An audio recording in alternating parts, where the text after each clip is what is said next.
Hello, I'm Stephen Price.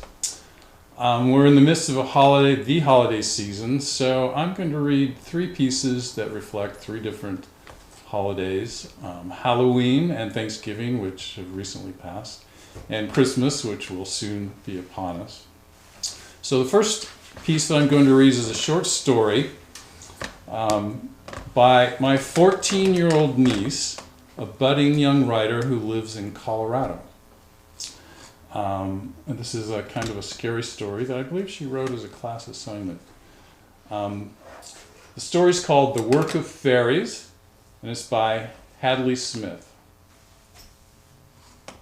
In the middle of an old redwood forest, tossed onto the moss, lies a small blue dress. It is faded now, the color stolen away by wind and time, the work of a century past, tattered, the cloth worn thin. How did it get there, you ask? It is the work of fairies. Your perception of fairies has changed over the years. The fairies of old have been replaced by new fairies, with cheerful, songbird-like creatures that flit about, helping animals. You humans with your short memories, you have forgotten. Fairies are beautiful, yes, but not in the way of an innocent songbird. They are beautiful like yellow-eyed mountain cats, a terrible beauty. It is because of the fairies that the blue dress is there. But how? Why? Who is the owner of the blue dress? Therein lies the tale. Iris, Iris, came the shrill call. Iris lifted her head and stared to the forest. A flash of blue fabric wove through the trees, closer and closer. Her little sister burst through a tangle of bushes and stopped in front of her. Iris, I found something. Dorothea's eyes sparkled brilliant blue, vivid like a bluebird's wings. A wisp of silver blonde hair curled over her pink cheek. Flushed from running, Iris put down the basket of acorns she was shelling and stared up at her sister. What is it? Dorothea's cornflower blue dress bobbed as she bounced with excitement. I found the fairies. I found the house. Come on, I'll show you. Iris cracked another acorn. Her sister was forever searching for fairies. But at 5 years old, Dorothea couldn't tell the difference between a fairy house and a rotting log. Iris had been so excited the first time and the second. The third time, well, she had followed. After that, she became suspicious. Now she wished she had never taken Dorothea fairy hunting in the first place. She was forever talking about the creatures, pestering Iris with questions she didn't know the answer to, and trying to lead her into the woods to look at yet another tree stump. Come on, Iris, come on! Not right now. Why not? She grabbed Iris's hand and tugged. You didn't actually find the fairies, silly. They don't let children find them. Dorothea stared at Iris with her blue eyes. I did. Iris paused. Usually Dorothea accepted anything her older sister said about fairies as the truth. What did you find? I found the fairies' house. It has a door and a window, and it's in a tree. Iris considered that. Certainly sounded like a fairy house. But Dorothea was 3 years younger than Iris, and what she saw as doors and windows were what other people called knotholes. Nevertheless, was it possible her sister had really found the fairies? I don't know, Dorothea. It's getting dark, and Mother doesn't like us to leave this late. She'll be back soon, and if we're gone, we will get in trouble. Her sister's face fell, then lifted. We'll go quick. Well, all right, but let's hurry. Iris left the basket of acorns on the step and followed her sister into the trees. What little light was left was wan and gray, too dim to cast shadows. The redwood trees were bony silhouettes in the dusk. They stood like pikes, straight and still, no wind to rustle their branches. Dorothea, so fairy-like herself, flitted between the giant red trunks, and Iris followed. Her bare feet sunk into the mossy carpet of the forest floor, soft and spongy. She wondered how her sister knew where she was going. Dorothea never faltered, never paused. They stopped in front of an enormous tree, the trunk as big around as their cabin. "There!" Dorothea said, breaking the hush. She pointed to a spot above Iris's head. A miniature door was set into the wood, and above it a small hole glowed with soft yellow light. Iris stared with wide eyes. She had been searching for fairies since she was Dorothea's age, and she had never found even a sign of them. "Oh, Dorothea." Dorothea beamed. "I told you I'd found the fairies." Iris just gazed at the tiny house in wonder. Dorothea gasped. "Iris, look!" Iris tore her eyes away from the house. A tiny figure, barely taller than Iris's pointer finger, floated in the air. She had fiery orange hair and wore a dress that seemed to be made of moss, and she had wings, beautiful wings, red with black patterns like scarlet anger and inky shadows.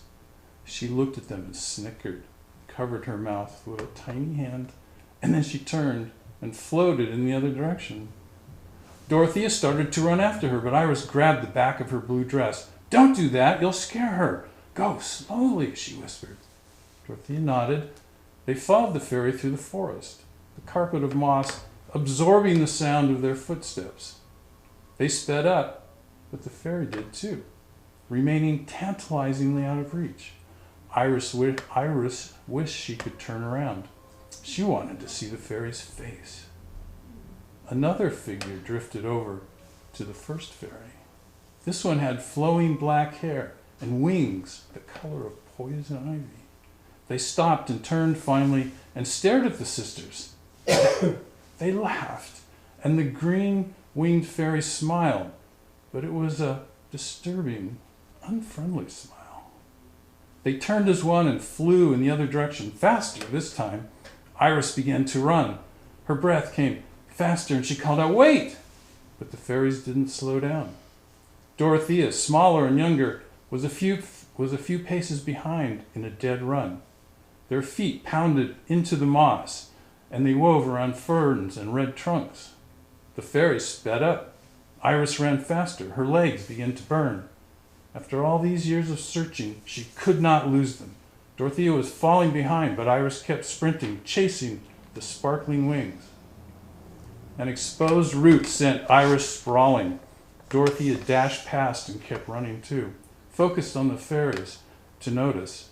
Iris tried to yell at her to wait, but she was too out of breath to speak. Her sister was headed for a group of giant trees, chasing the two miniature figures. But it wasn't two anymore. Fairies poured from the forest, hundreds of them, with wings of all different colors and patterns, a swirling funnel. Dorothea turned, and her face lit up with wonder as the mass of fairies descended upon her. They covered her, and Iris lost sight of her in the whirling cloud. Iris watched the sparkling mass with shock.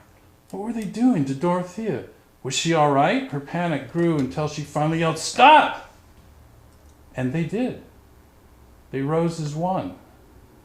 But all that was left was Dorothea's blue dress, now covered with rips and tears and dotted with tiny red specks. Iris screamed, loud and shrill. The fairies turned to look at her. They smiled hungrily, revealing sharp red fangs.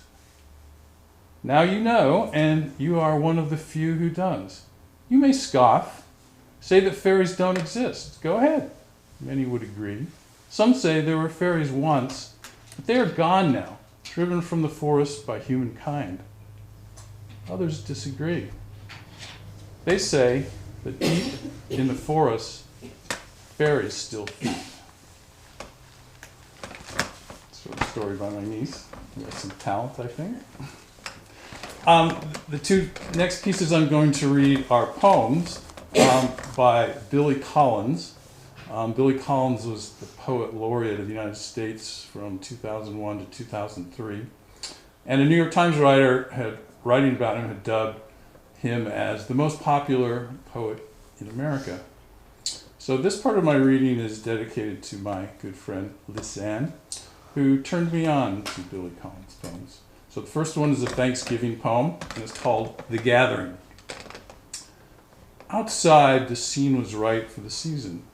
Heavy gray clouds and just enough wind to blow down the last of the yellow leaves.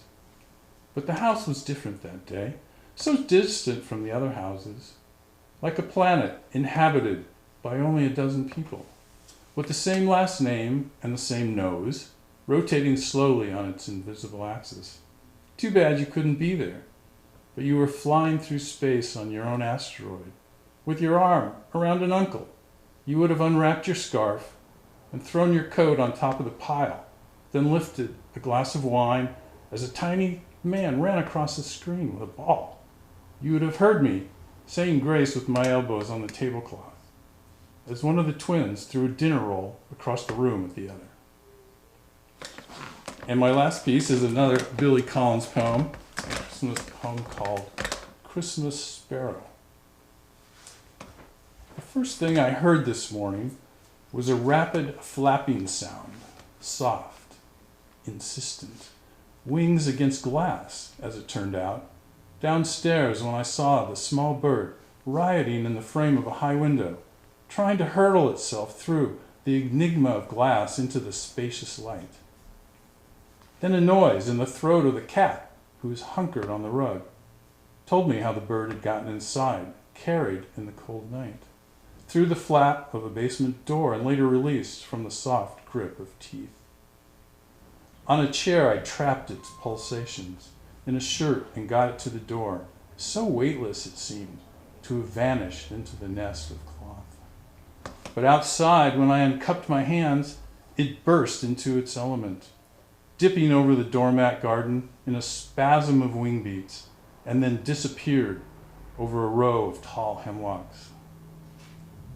For the rest of the day, I could feel its wild thrumming against my palms.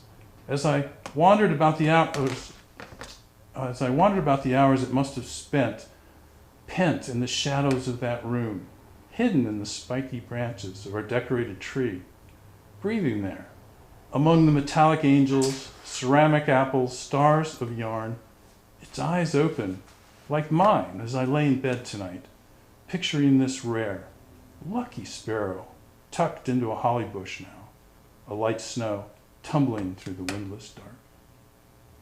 Thank you for listening.